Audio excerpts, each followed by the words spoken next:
In this video, we're talking about Global Apparel and Lifestyle Brands, the brand-led clothing and soft accessory companies you recognize from malls, high streets, and your favorite apps.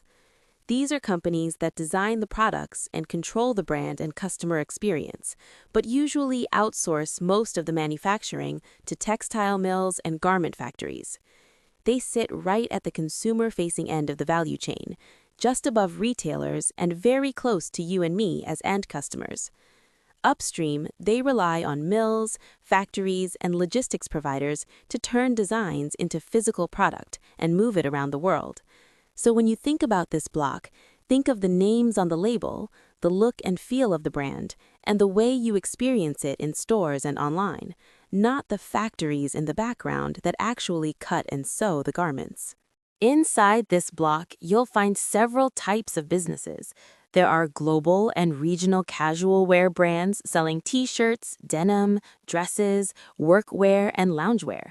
There are lifestyle brands built around a tribe or aesthetic, preppy, surf or skate-inspired, resort wear, or youth fashion. You also have intimates and loungewear brands and more specialty concepts such as yoga and athleisure labels, premium basics, plus-size specialists, and modest fashion brands. What do they actually sell? Primarily clothing, tops, bottoms, denim, dresses, outerwear, knitwear, kidswear, and sleepwear.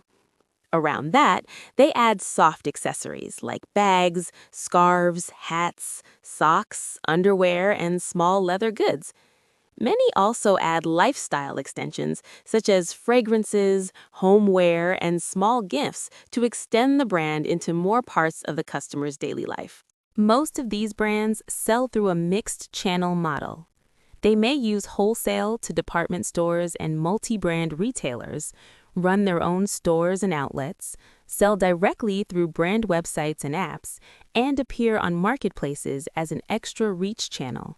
In developed markets, this block captures a large chunk of the $1.77 trillion global apparel market in 2024, which is expected to reach about $2.26 trillion by 2030, roughly 4.2% annual growth. The main customers are end consumers, teens, young adults, working professionals, families, and kids. Retailers are customers in the wholesale channel, but economically, the end user is still the consumer. In the value chain, these brands are clearly downstream and demand-facing. Upstream are textile mills and garment factories.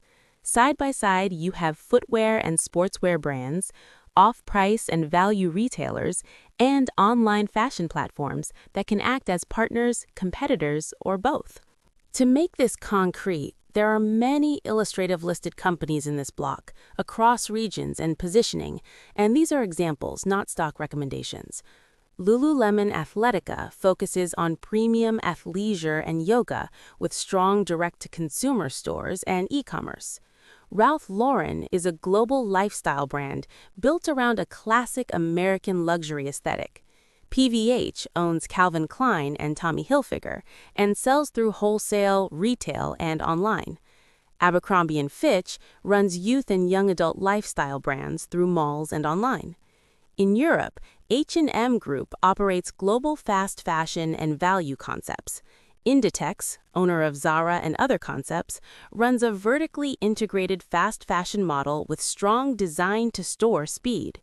In Asia, Fast Retailing, the parent of Uniqlo, focuses on global basics and functional value. Aritzia, Superdry, and Mr. Price Group cover specialty women's fashion, UK lifestyle streetwear, and South African value apparel. Within this group, emerging challengers like Lululemon with narrow, deep focus and community-driven marketing, and digital native lifestyle brands with online-first distribution, tight product ranges, and heavy use of data challenge legacy brands that carry large seasonal ranges, have slower feedback loops, and higher fixed store costs. Most global apparel and lifestyle brands use a mix of business models. First, the wholesale brand model, where they design collections and sell to department stores and multi-brand retailers at wholesale prices. This usually means lower gross margin per item, but it is lighter on capital and has lower fixed store costs. Second, direct-to-consumer retail, or DTC, where the brand owns the stores, outlets, and e-commerce. This typically gives higher gross margin because there is no wholesale cut, but more capital is tied up in store fit-outs, staff, and logistics. Third, the omni-channel brand, a managed mix of wholesale, DTC, and marketplace partnerships designed to maximize reach while still controlling pricing and brand image. Finally, many brands use licensing and extensions in categories like fragrance, eyewear, or homeware. These bring high-margin royalties but smaller absolute revenue and involve giving up some direct product control. In terms of capital, the biggest bucket is inventory, followed by stores and fit-outs, intangible assets like brand equity and design IP, and tech and data, the infrastructure behind e-commerce, CRM, forecasting, and pricing. For a healthy apparel retailer, typical benchmarks today are 50 to 60% gross margin, 10 to 20% operating margin, and 5 to 10% net margin in good years. That reflects strong markups but also heavy operating costs. Upstream textile and manufacturing suppliers, in contrast, often run gross margins of around 10 to 20% and low single-digit operating margins, showing how much value is captured at the brand level rather than at the factory. Over time, returns on capital are driven by brand strength and pricing power, product hit rate, inventory and supply chain discipline, channel mix between DTC, wholesale, and marketplaces, and scale and density, which reduce per-unit logistics, marketing, and staff costs. Key external drivers include global apparel demand and real incomes, fashion and trend cycles, the channel shift to online and omnichannel, input costs such as fabric, labor, and logistics, and regulation and ESG expectations around sustainability, labor, and waste. Overall, this is an extremely crowded space. Entry at small scale is easy, but achieving meaningful, profitable scale is hard because the real bottlenecks are brand awareness, trust, and profitable customer acquisition. Customers for global apparel and lifestyle brands fall into three main groups. Mass market consumers need basics like underwear, socks, t-shirts, and kids' clothes, plus occasional fashion updates. They usually shop a few times a year, often around the seasons, back-to-school periods, promotions, and holidays. Fashion-forward, high-engagement consumers are younger, more urban, and active on social media. They buy more frequently, monthly or even weekly during big sales and events. Affluent and premium consumers spend more per purchase and tend to be more loyal to particular aesthetics. They mix in luxury and premium basics and often shop through flagship stores and online channels.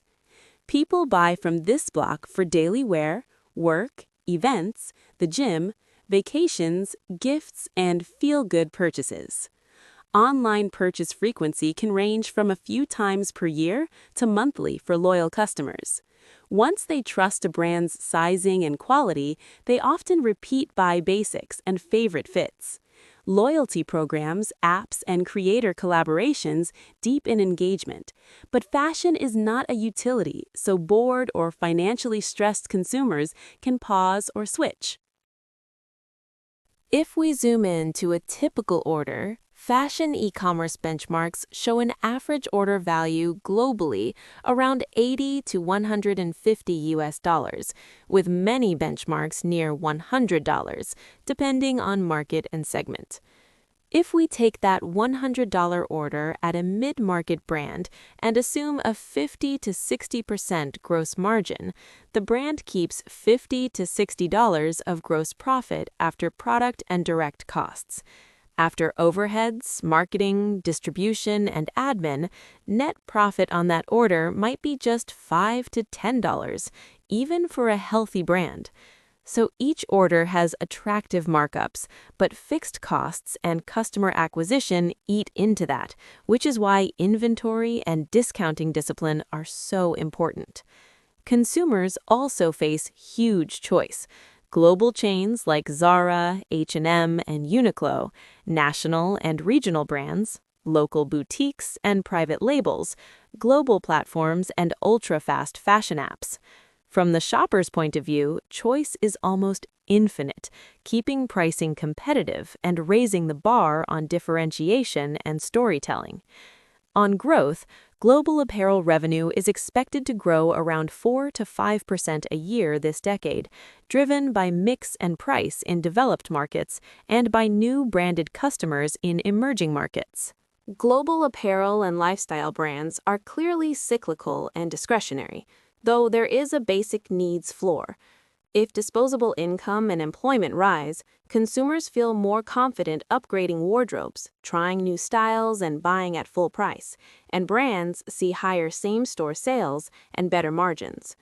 If inflation stays high and wages lag, mid-priced brands come under pressure as customers trade down, delay purchases, and hunt promotions, compressing gross margins.